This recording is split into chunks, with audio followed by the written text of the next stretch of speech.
It's a couple of days before the Salisbury game, and because Wanderers are playing twice a week for 3 weeks in a row, getting players to stay fit is a challenge, and the gaffer doesn't have a huge amount of time to talk through the draw against Hampton and Richmond before getting on to the next plan of action. Did you put any on them clips? Because I watched 3 quarters.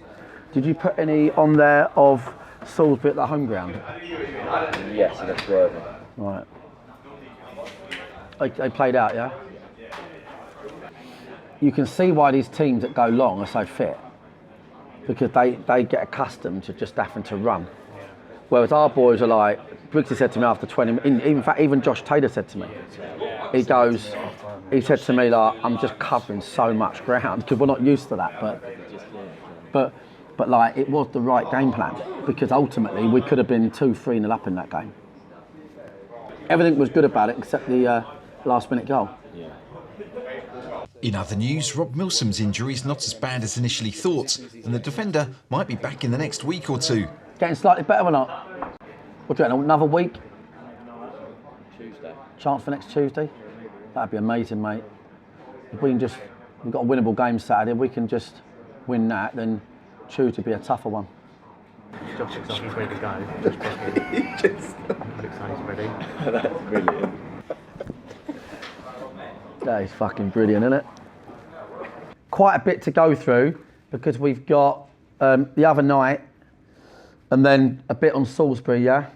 I thought Tuesday night was honestly like basically perfection, to be quite honest. I don't find it easy to praise, and I'm always concerned praising, because that game is in a box now, but that was as good as a tactical adjustment for a team that doesn't really want to do it. Josh has said to me after 20 minutes, like, this ain't easy, I'm covering a lot of ground.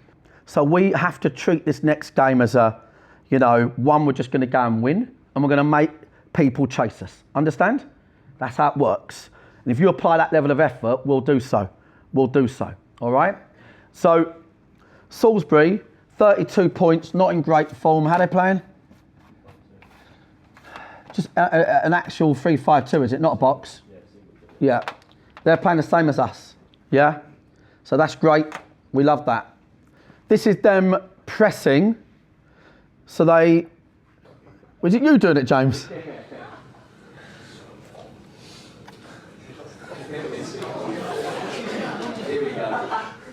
Fuck about. Is this the same clip? Yeah, so it'll come after 5. Okay, good. Let's go, boys. Cheers, Briggsy.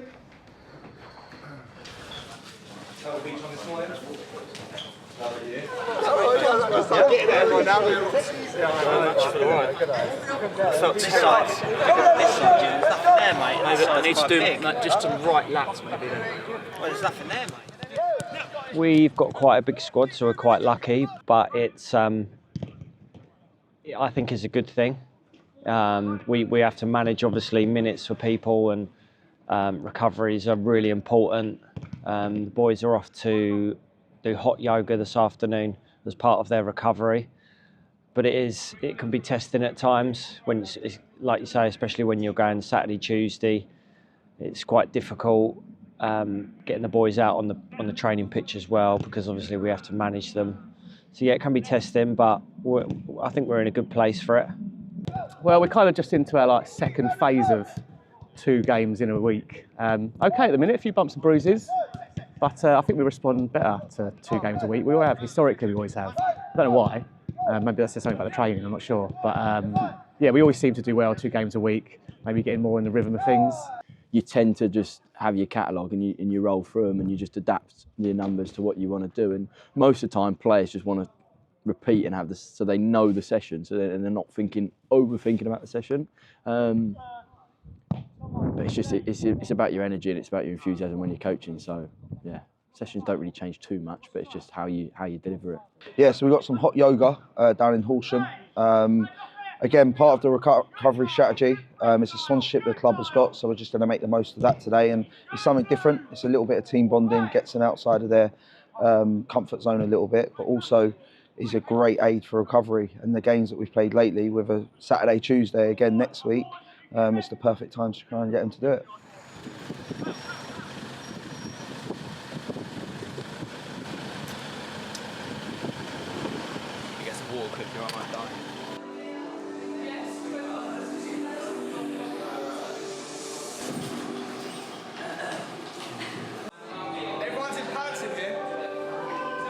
Hi there, so my name's Emma Lander and I'm one of the teachers here at Hot Pod Yoga in Horsham. We're delighted to be teaching and guiding the team through a flow sequence where there'll be some stretching, some warming up to begin with, then there'll be some flow which will kind of build up the cardio, the heart rate, get the blood pumping, and then we're going to end with a lovely restorative stretch, some hamstring stretches focusing on the legs particularly, and then a relaxation at the end. So hopefully after 60 minutes, feeling open, stretched, soft, ready to go. You're waiting for Bob. Bob's getting changed. He should have been fucking crossing 50,000 balls. Nothing to lose. Yeah, but you need to put a towel down there.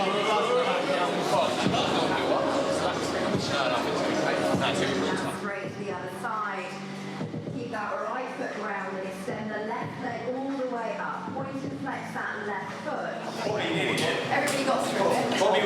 Bob's got a tan. No, I got one. I've got a tan. Yeah, I've got a tan from that. How red am I? Am I red? How was that, Charles? Yeah, it was nice, mate. But the show was very tough, I'll be honest. Was it? Yeah, very tough. Apart from our fault. Would you do it again, Alfie? Yeah, I'll do it again. I'm not saying I enjoyed it. Don't make your face, you look fucked, mate. Jim, give me a word. How was that? Fabulous. Was there a point where you were thinking, I've got to tap out here? No, loved it.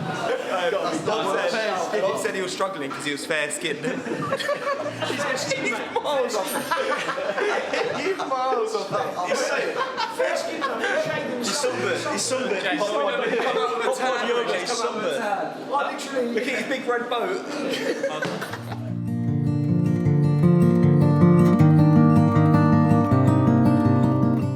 And so we're off to Salisbury, where even Bobby Joe Taylor won't be worried about getting heat stroke. There was once a club called Salisbury City FC, formed in 1895, and that lasted for over 40 years before folding during WW2. A new club was formed in 1947, and that one lasted just shy of 70 years. For in 2014, Salisbury City was kicked out of what is now the National League for a failure to pay off its debts. And thus, Salisbury FC was formed, starting out in the Wessex League and rising rapidly to reach the National League South this year after winning the Southern League Prem playoffs last season. But rather than us read Wikipedia out to you, here are a selection of staff members / volunteers to explain what life is like at Salisbury FC. Your heart, I'm guessing, is in this club. Oh, without a shadow of a doubt. I've seen the highs, I've seen the lows. I've been home, told my missus that we got no wages. 10 years with the new club next year, so Salisbury FC. Originally Salisbury City, good times with Salisbury City. Now it's hopefully good times with Salisbury FC. We had a really good side at the time, and we went full time, and it was the wrong time to go full time.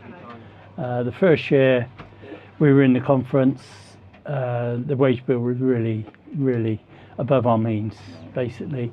The FA and the Premier League should do more for grassroots football, and they should do more for clubs like ourselves than that. Where Brian's come in 2 years ago, got us promoted last year. What a side we had last year. I've been doing it now for, well, I started at the beginning of this season helping the pitchman, who is Pete Robinson, who's on holiday at the moment, skiing. And he's left me in charge, and we've had 2 matches this week. Tuesday night, I lined it on Monday. We had a team in on Wednesday to do the divots as best they could, and also rolled on Wednesday, but we haven't had it rolled since Wednesday. So it's a bit soft underground at the moment and still a bit soggy. Same as any other club. Money is tight at this level of football, and you can only do the best you can. And I think we're doing a good job. They don't help. And we have loads of them, miles away from the sea. I don't know why they come here, but I mean, we walked, what, 5 paces then? And then you see a bad patch like that. We've managed to just about keep our heads above water. We're obviously at the wrong end of the table, but we've put 11 points between us and the drop, which is nice. Obviously, the main objective for us this season is to stay in the division, and we're on track for that. But we're obviously coming into a tough run of fixtures now, starting today against the league leaders. There's big learning curves for me, especially on the league. It's our first time as a football club at the level.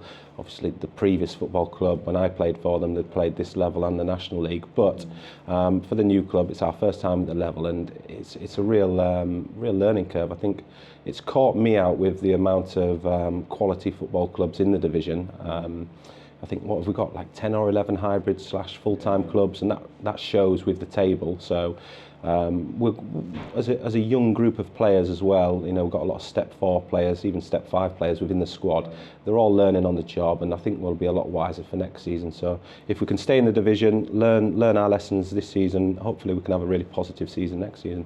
Against Dorking today, what's the plan? Wouldn't you like to know? Yes. No, look, Dorking, for me, they're probably the most difficult team to prep for because they've got so many threats. You've got obviously Pryor. If you want to defend deep, they can put the balls in the box to Pryor and really ask you questions there. If you want to have a high line and press high, then they've got the pace of Mewett and Briggs to put the ball in behind. And Charlie Carter, for me, is probably one of the best players in the division. So if you're gonna maybe just create big gaps in the pitch and stretch the game, he's very good at carrying the ball.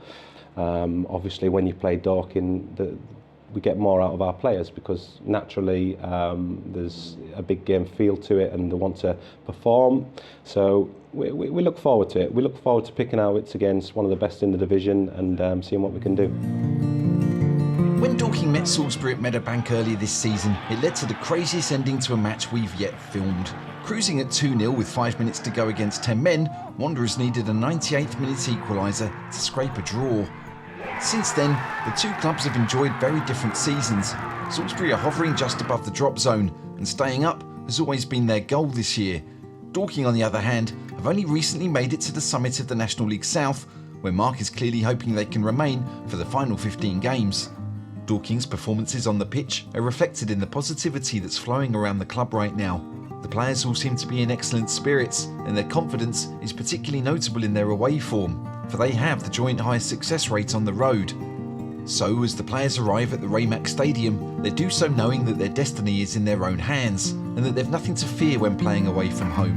On the contrary, grass pitches suit them better than Meadowbank's theatre of rubber, even if some of these pitches are a little on the muddy side. Hopefully, none of that mud will make it into Harrison Fulks's hair, for the goalkeeper has a new trim and the gaffer's just noticed. It's actually first one of times cut says. It's very efficient. Do you know what I mean? Just efficient. Cheap as shit. How much? £8, I'll give you 6. That includes a tip. Right, boys.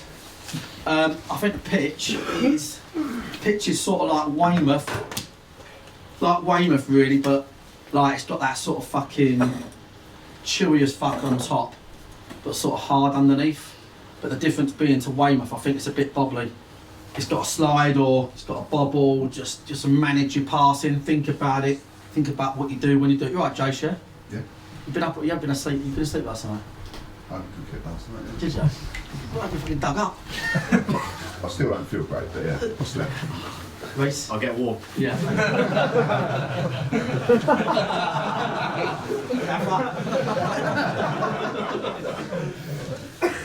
Hello, mate. Cheers, mate. Cheers for popping in. Where was I? Well, listen, short version. It's the same line-up as Tuesday, so I know boys want to play frustrated. I get that. Don't care. We were brilliant Tuesday. I think clearly today I'll look to manage changes. I do think we're approaching another phase, and the way this is going to play out, it's going to be phases. I've been there many times. We'll have a bunch of lads, and you want that, because for you to win and for you to be a winner with the trophy, and for you to play in the last game of the season and go, well, I won a title, and that's special. You need your teammates to have good spells. Won't always be you. Sometimes it'll be somebody else. That's how it works. They win or lose by a goal. or draw. That's the bottom line. They're 24 points behind you. But you know, like when you arrive anywhere, teams wanna have a go, yeah. But they're only in the game. Let me tell you, if the only thing you done today was work as hard as you did the other night and press them and stop them playing, then you'll win the game before you've even passed it. I think if you can have that as an absolute, you know, factory setting, that level of work rate, then that's a big deal. And I want to see it again. Okay, because I think we're fit enough to do it again. I'm always straight about performances. But the fucking fear of that is that you lower it 10%, get complacent at 5%, individually, as a unit, whatever. Don't let that happen. Because you're at the top of this table. That's the fact. And people can't catch you today with a win. But they'll drop points, and it's a little bit harder for them. So you've got to start thinking relentlessly and not letting your fucking foot off the pedal. Right, okay? Come on. So I interviewed their gaffer earlier. He did say you've got so many attacking threats that it's impossible to know how to stop you. So how do you think he'll try and stop you? Work hard, get them to do their sort of individual jobs. I think if they play like wing backs, then it'll be like, you know, man for man with Briggs, man for man with Jimmy, man for man with Charlie, Josh in midfield. He's right. He is right, because this reminds me of the last National South time where the front sort of 5, if you like, or 6 are really good. And that's what we was missing early in the season. Just limited. So he's right to say that. I'm not sure you can stop us creating chances. We might have a bad day in front of goal, but we're good coaches in this league. They know how to drop deep. They know how to be stubborn. They'll watch the teams that have done all right against us, drop deep, be stubborn. But I feel like that tactic isn't as applicable anymore because we've got so many attacking players. So, yeah, I thought all we've done is talk ourselves up all week. So what I should do really is say National League South, away game, they all take winning, points away from home are good, don't become too greedy. We've won 6 and drawn 1 out of the last 7. And to be honest, I don't remember the one before that. So, right? So, the form guide says we're going to be difficult to beat.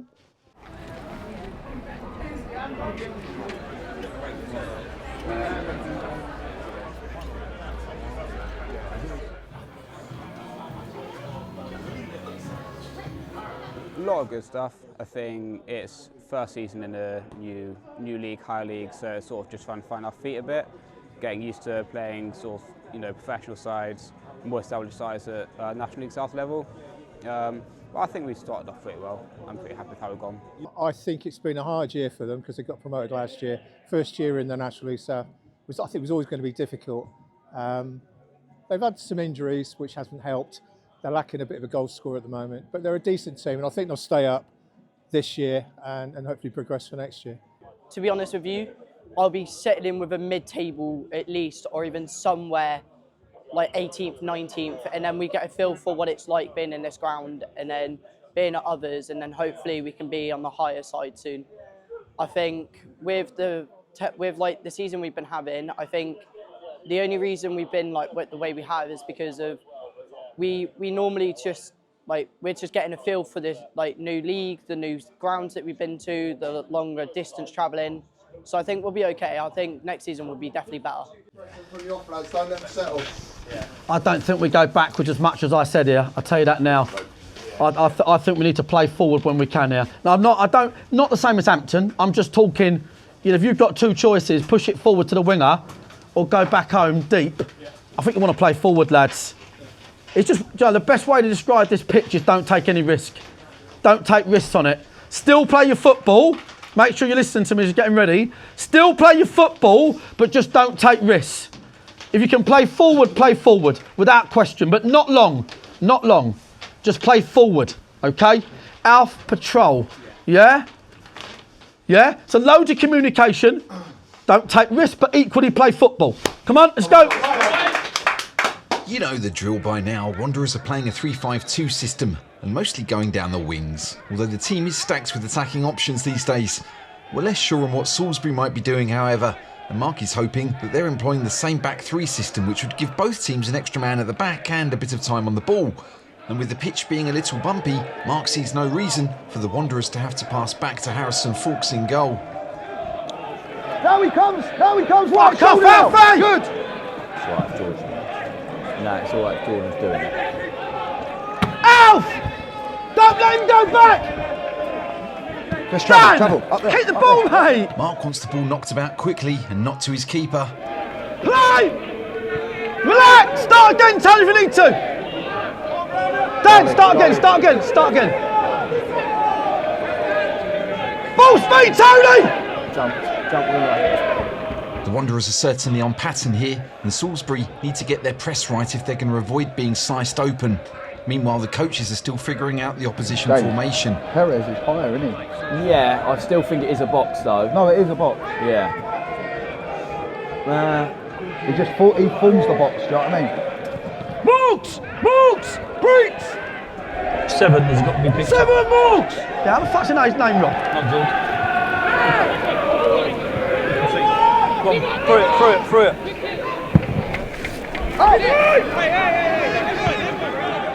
Don't go back, just Jordan. Oh, don't hold him too tone. Oh. Fancy! It's Tony. Fancy! Stand! The Wanderers playing out isn't quite clicking yet, although neither side is offering much of a threat, at least until Jordan Reguet makes a loose pass. So whoever they're not jumping on, one of them is spare. Drive up! Get us up! Come on, Josh. Corner! Josh Taylor's give and go with Alfie Rutherford creates an opening, but Rhys Byrne gets his hand to Josh's low effort. I don't think they'll keep pressing like that. The thing is, Salisbury are pressing pretty well right now, and even Jimmy Mewett finds himself passing all the way back.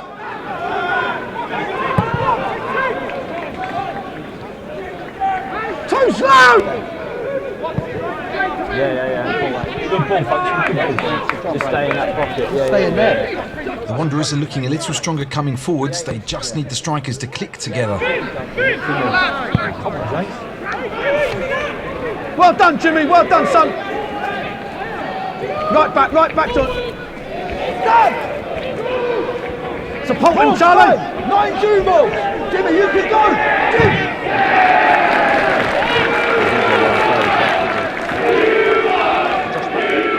Tony Craig does really well to keep the ball alive after the corner, just at a point where the away side's confidence seems to be peaking.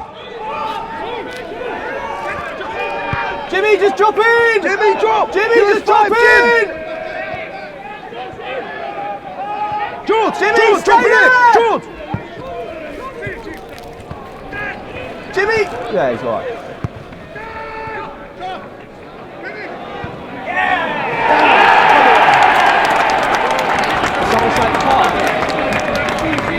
I told Alfie to score first. Well, I did say the first 5 minutes. 10. Assistant manager Dino takes the credit somehow for Alfie scoring, although really it's a team effort that's given Wanderers the lead. After Tony kept the ball alive, Briggs ended up with it at the back. His ball was flicked on by Dan Gallagher, which gave Josh Taylor plenty of space to operate in. He found Charlie Carter, who was probably trying to put himself through, but instead he sets up Alfie Rutherford. The Wanderers striker looks in the mood as he fires inside the post to give Dorking the opening goal of the game. Put that down. We had not considered anybody was offside there. We have gone back and checked, but this guy certainly seems to think that Alfie was. Yeah. They're jumping out of shape, that's why we've had 3 chances.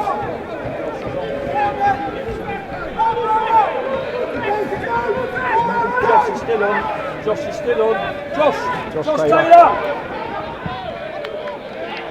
Josh is providing an outlet that Salisbury don't seem to be able to stem. I suppose you stem an outlet, don't you? You stem the bleeding, stop stuff coming out.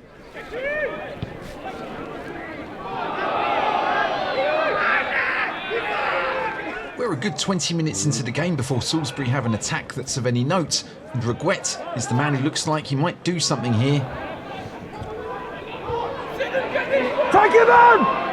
Jimmy! Jimmy back stick! Jimmy in! Deals. The chance comes to nothing, although Matt Briggs' ankle might disagree with that assessment. What are you saying, Briggsy? Went straight from my ankle. Rolled my ankle. It's rolled. Gonna be no good. His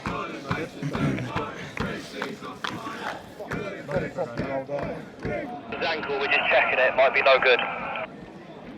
It hasn't blown up just yet, but it might take. If it's easing, we can see how it is for a couple of minutes. You're taking liberties in these areas. Their press, you can't see it because it's behind you. Their press is literally overcommitted. They're leaving +1s behind them. I'm telling you now, when you've got, you had a great game. The ball, under pressure's got to go there. Unless you get a time call, assume you ain't got time. Is it going to be no good? It says in a lot of pain, make a change. Say that again? No lot of pain, is someone ready? No, take your time, mate. He's not, no good. Who do you want? Okay, folks, go over there. Just get back set up and you might have to go down and I'll put your hand up. Briggs is no good. Who do you want? I don't know, who's on the bench? Well, you've got Bob Nile, Youngie. Oh. Niall, how do you feel? Over. Hey? You feel all right, yeah? Let's go, mate. Hurry up. You ready now? We need to go. Or he's not going to let us. Let's go. Mark doesn't want to go down to 10 men, so he'll do pretty much anything to make sure that doesn't happen. Briggsy, if you're dazed, go down. If you're dizzy, go down there. Head injury. No, fuck that. Leave it. The stadium announcer certainly goes up in our estimation when he introduces Dorking's first sub. Being replaced by number 6, Neil McManus. Neil. No good, Briggs. What have you done? Rolled it. Good tone. Stand up and step! Move it higher! Higher!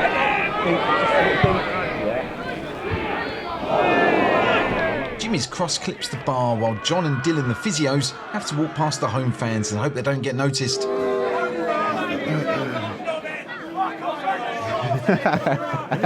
I had knobheads. Did you ever meet Louis? No. You never met him? No. So he's probably my height, if not like. Yeah, no, he's probably about the same. Yeah. So we ran on one game. I think it was Eastbourne away, and they started singing "You've got the world's smallest physios."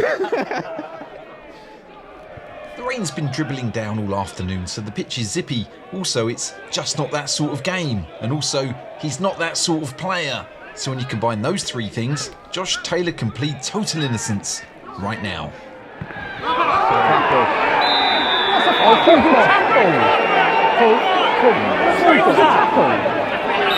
What, for Josh? That's the surface's fault. Yes, he did slip, and no, it was not intentional. Yes, it was ultimately reckless, and it does not look good. Also, the Dorking bench would go ballistic if this was against and in front of them. Still, it's the most interesting tackle of the day, up until Canis Carroll thwarts Southie Rutherford.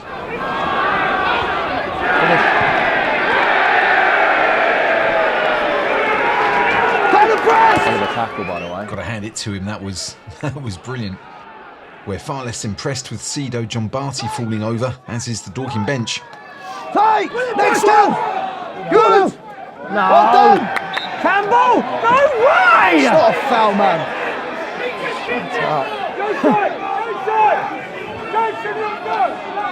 Cheating. Ref, play acting. He fucking book him. Fucking book him. Book him. Fucking book him. Make sure he's all right, ref. I would call for it. Even Are if you all right, I wouldn't be mate? playing, so no, it's not foul. Do you know what I mean? You know it's not foul. With so many stoppages in the first half, there's plenty of injury time to be played. And we're in the 50th minute when Wanderers launched their last attack of the half. Play forward. Take him on. 2v2. Come on, Alfie. Hey, drive the side. Drive. Look out. Drive, cut in, John, strike. stay there. Yes! Fucking love that. Your little... We have asked our Alfie why he was waving, he says the home fans were questioning his ability in a rather rude manner, hence the smile and the wave. Go on, Al. What a fucking finish. What a finish. Frankly, shouting "you're fucking shit" at Alfie was asking for trouble. Dan Gallagher intercepts the ball and Josh Taylor helps it out wide, where Alfie picks it up. He progresses with nary a tackle nor jockey ahead of him, before firing it low and hard into the far corner. The bobbles help sit the ball up, and Alfie catches it nicely to make it 2-0. Where are we at with, like, I've done a false changes, Josh is unbelievable obviously, but like, just like yellow. Jimmy's been holding his hammer. Yeah, you can see how Jimmy is at half time. Jimmy's been giving it one of them. Yeah, but he's got through the last 10 all right. I've been keeping an eye on him. Well done, Al. What a fucking goal. What a goal, mate. Bobbled up, didn't it, Alf? Jordan, what a half. Well done, Morgan. Brilliant, mate. Well done, mate. Got water, yeah. Love to see you trusting that switch. Because that's how we play. We know it. If we're this side, we know we're that side. We've got to make sure we improve our listening in team talks, lads. He had 9 back passes in 10 minutes. 9. Boys, I don't stand here for fun. I find that disrespectful. You've given it him back on his wrong foot from here to there, right? I appreciate you was under pressure. I get that, right? Luckily, we've sorted that out, right? We've sorted that out. We've had so many turnovers in midfield, and then we're on the back line. Jimmy, just go and get your goal. Get the game done. Because it's just wide open out there. It's wide open. I don't think we need to rush crosses from that side. I think you can walk the ball in the box from that side. Yeah? Jordan's overlapping this side. I think the only way the keeper's going to win it is if you give it him. I think if you just clip it away from the keeper and hang it up, I don't think it'll come. Right? So to be honest, boys, these are all negatives. The only thing I'll tell you is, I think you've got to keep this intensity up. And I think you had a 5-minute flat spot there just before you scored. And what happened was they just started playing cheap football in areas. One a throw, one a corner, started to try and put it round the back. Yeah? It's a very good half, boys. You're an outstanding team at the moment, but just don't play in your half. Like, if it's tight, even towards the end there, you've given Folksy on his left. You're having a brilliant game, but you need to understand, that is like fucking like, he could be a game changer. Just literally smash the ball up the line. I just think you need to keep the intensity, and in your head, just think about getting one more goal. Can you go out there now, get one more goal at 150 mile an hour, 150 mile an hour, one more goal, and then you're seeing the game out and we'll take our time. All right, boys, come on. Salisbury have brought on Noah Coppin, which means they've switched to a back 4. Presumably they're trying to stop Dorking from having too much joy out wide, so it remains to be seen if that creates space elsewhere.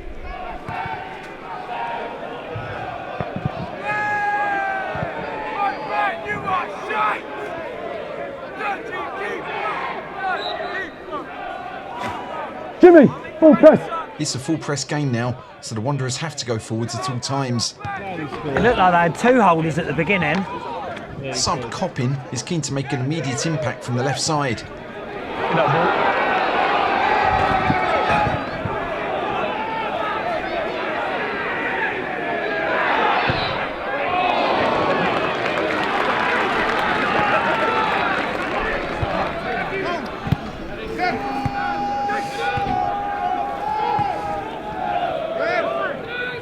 Josh Taylor's been fucking excellent.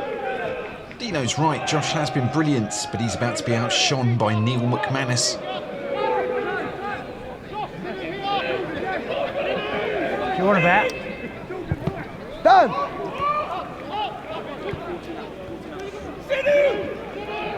Good, Dan, all you go! Step in, Dan! What is it like, Dan? If only the other players could handle being on Neil's wavelength.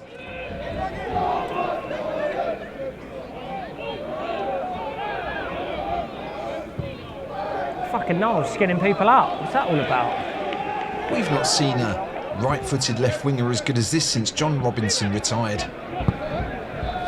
Wait for No swinger, that one. Go on, Noel.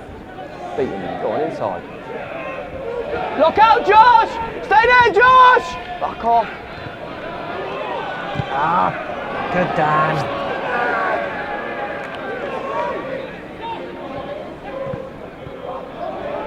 He deserves a goal, Josh. Good press, Chaz. Morgs! No!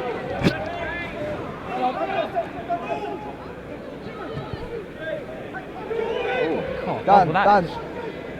Morgs, stay in. Lock us up. Dan Narrow! Dan, 7 due. Alfie! What a goal that would have been. And again! I'd have scored that. A fantastic move culminates with Charlie and Josh working alongside Alfie to prise open the centre-backs. This gives Rutherford the chance to volley in a hat-trick, but he skewed his efforts as if it was one of his golf balls. That's goal of the season if that goes in, by the way. Isn't it? I'd have fit down and biced it.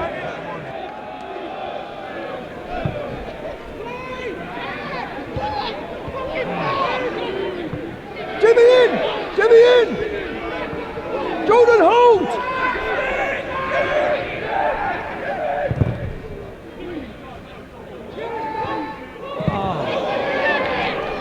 Jim! The scoreline might only be 2-0, and yet the game is far more one-sided than that might suggest. Side, I mean. Get this right! Niall in! Come on, finish them off, boys. Great ball to Niall. Yeah, little one, Elf. Josh, middle of the pitch! I see. Score that.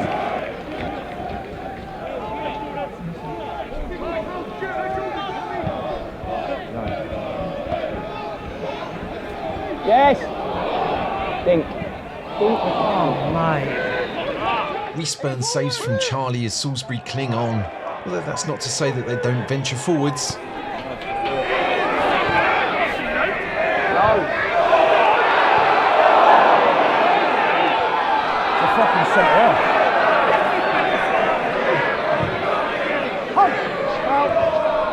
Start ball, Lino! Start ball! With the game dying out, Mark brings on Josh Brooking as he eases his way back to fitness. Although it does mean Alfie has to walk past the home fans again.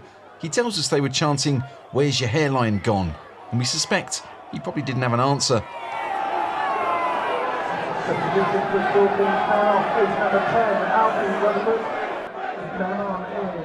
The home side are looking to make a fight of this, knowing that they came back in the dying minutes from 2-0 down with just 10 men only a few months ago against Dorking, just to be clear. It's a foul!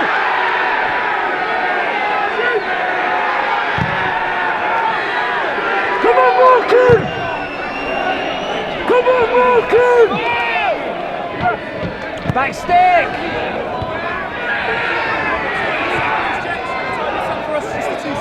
Yeah, he's just checking us up.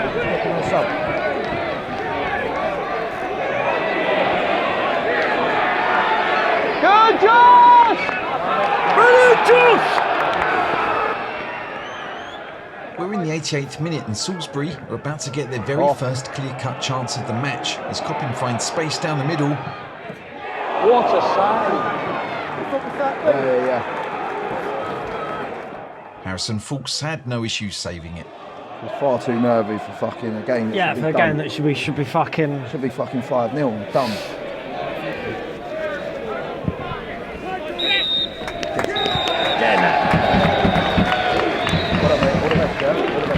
Cheers, mate. I'll see you after. Cheers, mate. Thank you, mate. Cheers, mate. That finishes here at the Raymax. Salisbury at 3-0. Dorking Wanderers 2.